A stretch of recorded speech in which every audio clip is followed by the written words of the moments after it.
My name is Brittany Schroeder, and I'll be teaching how to make a sound on the head joint.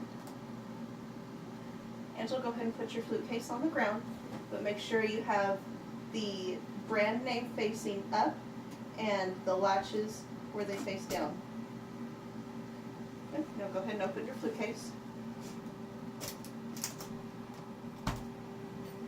And we're going to take out the mouthpiece, which is the piece that doesn't have any of the buttons.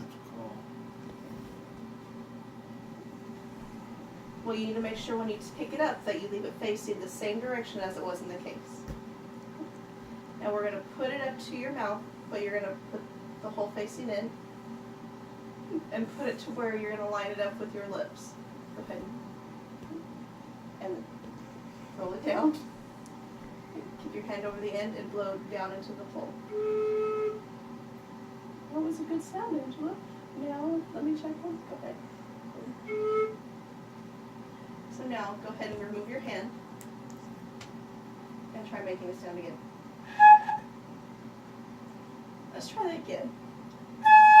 That was very good, but you hold it with, kind of hold it steady. And that's good.